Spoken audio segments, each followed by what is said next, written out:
Good morning, America. Dave Campbell Short.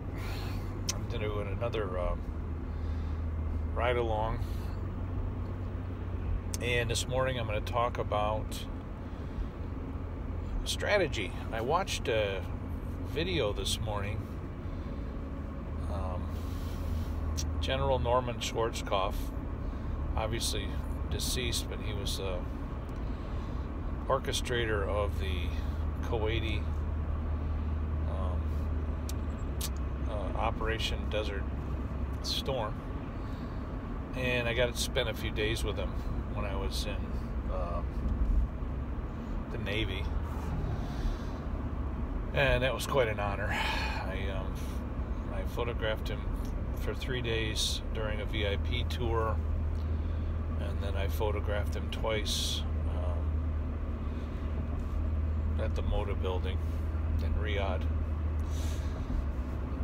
Anyway, yeah, everything they say about him is true. I mean, he has an aura. He had an aura around him you could sense for like 30 feet easy. He had an angelic presence, very commanding, very knowledgeable man. And if you study a little bit about General Schwarzkopf, he used the King James Bible every day. I don't know if he read it in the morning or at night, but I share that in common with him. Both served in the military, but I'm no general. Certainly not trying to compare myself with that man. No. Only wish that we had more people like him to fill those shoes of leadership. And I know we do.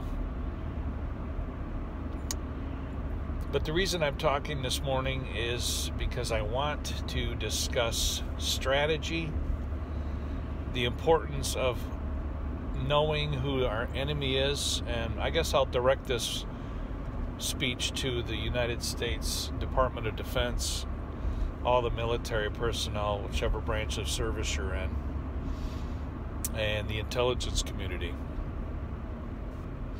And then I'm also going to address the commercial leaders in our country with this, because you're highly involved and you're not going to escape the big magnifying glass that I'm going to put on you. Strategy is important because in military tactics and in business tactics, you have to be able to know what your targets are. You have to be able to know how you're going to expend your resources and what you hope to accomplish with your resources, because all resources are limited. And what I want to point out is where Norman Schwarzkopf, General Schwarzkopf, had Saddam Hussein and the Kuwaiti army, right, as his objective, right? He had his objectives all set up. As a country, we need to be able to identify our current enemy. And they say, well, Dave, we don't have any enemies. And that's where you'd be making a huge mistake. We have an enemy, and the enemy is kleptocracy. And the enemy, kleptocracy, is a force that is highly funded, has access to retired and current intelligence, courtesy of our United States government, has access to all the latest technology and all of our services, where the enemy has someone on the inside.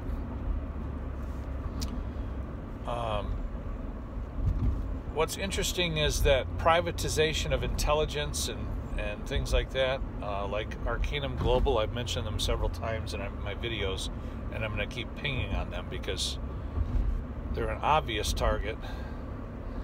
And they were identified by Tom Burgess in his book Kleptopia as a target, as a public enemy number one. He didn't say that, I'm saying that.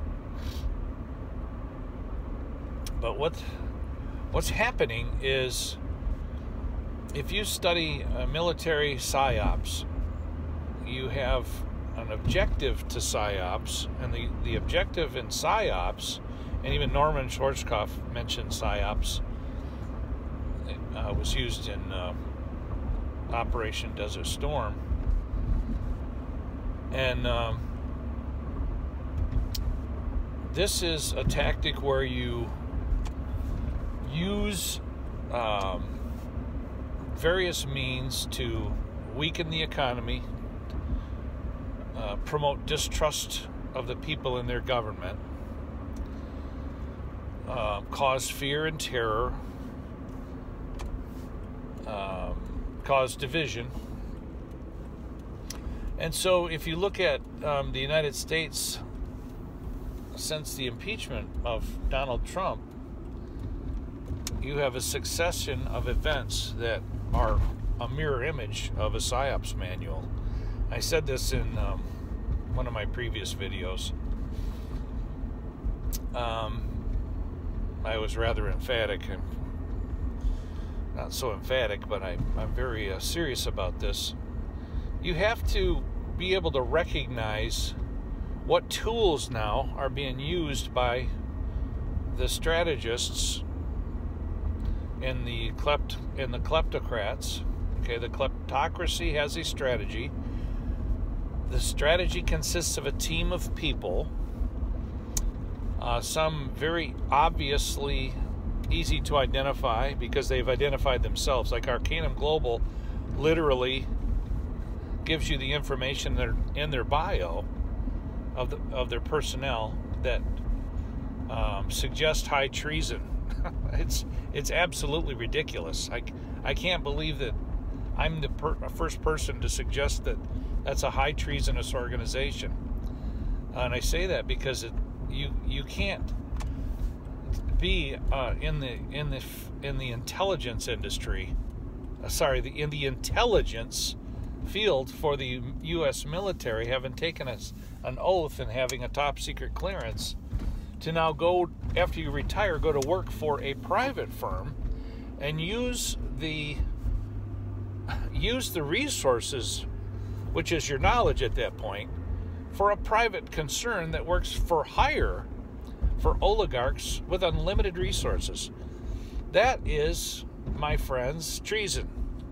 Especially when the resources that the kleptocrats, the oligarchs, are amassing are coming from blood money, abusing civil rights abuses in these respective countries like Kazakhstan, Yemen, Russia, China. These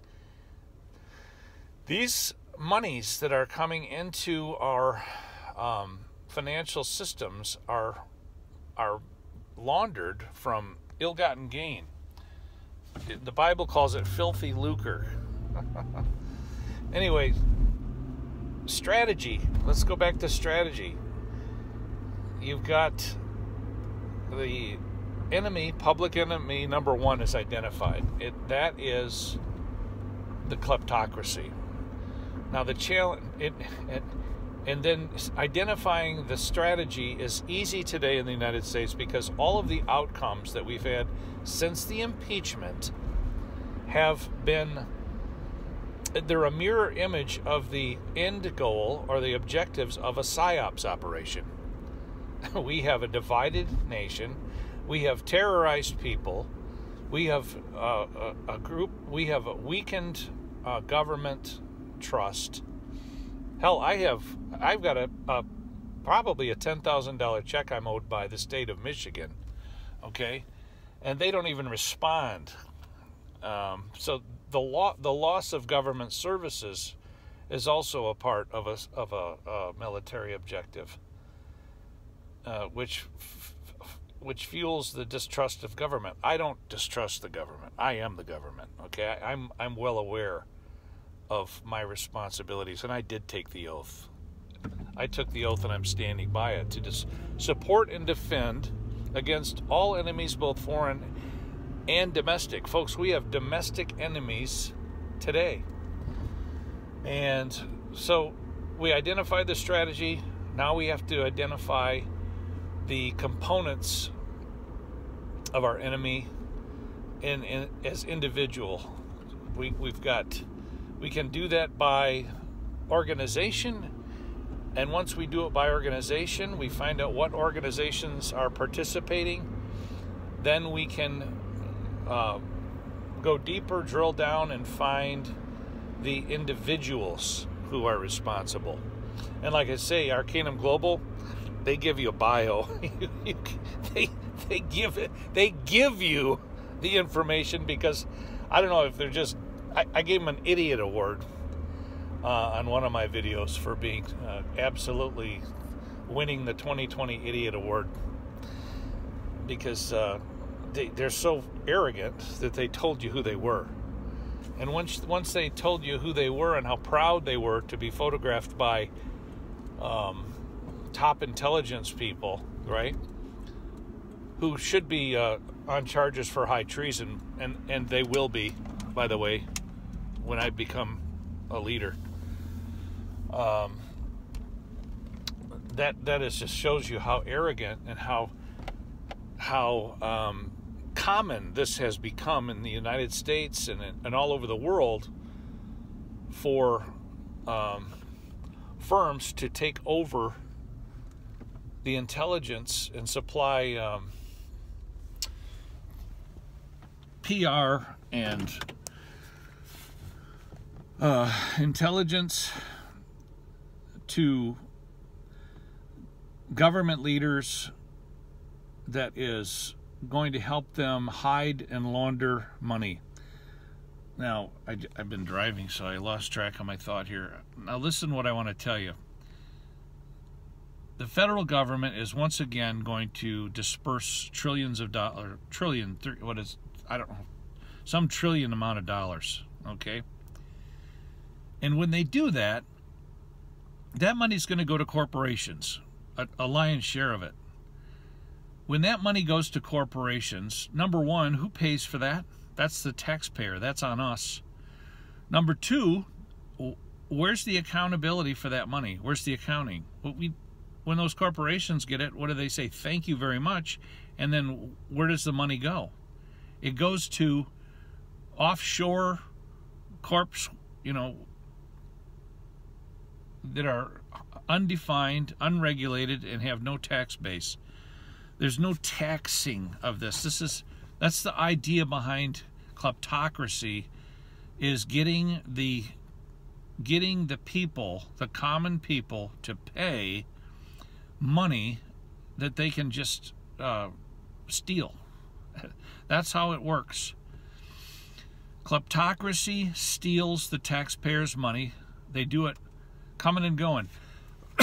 They're doing it today in our stocks systems. They're giving misinformation to stock investors. There's a stock market bubble. I've talked about it ad nauseum, the IT market bubble that's going to burst. They use tools. Their tools include whole companies like tech giants, Tesla. So what we're going to do is we are going to continue to introduce our strategy.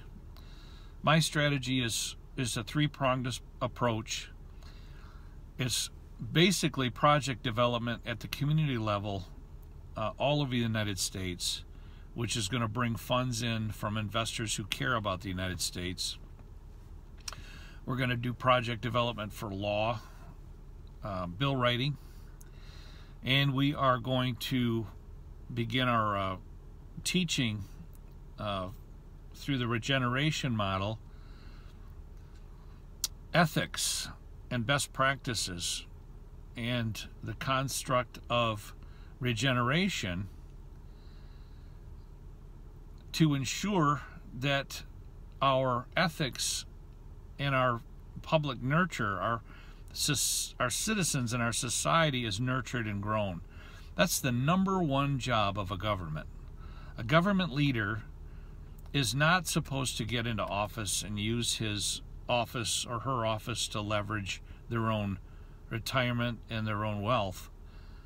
And that's got to stop. It's rampant. And the privatization of government is just a terrible idea, because now you're even further accelerating the ability for underhanded crap to go on when it's not accounted for. You must have a government.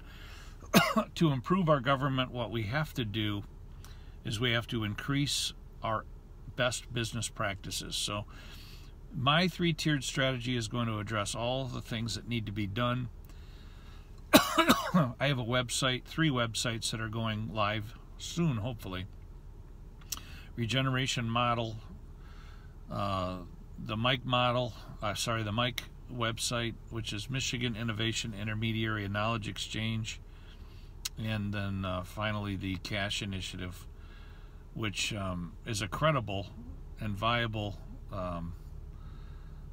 program, which originally in 2005, when I launched it when I was still in the Navy, got quite a bit of attention.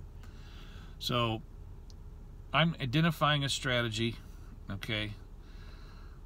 You can get behind me, and we can get the superpower back in the hands of the common citizen and get the power away from those kleptocrats who are just trying to sack our value chain and steal our money, okay?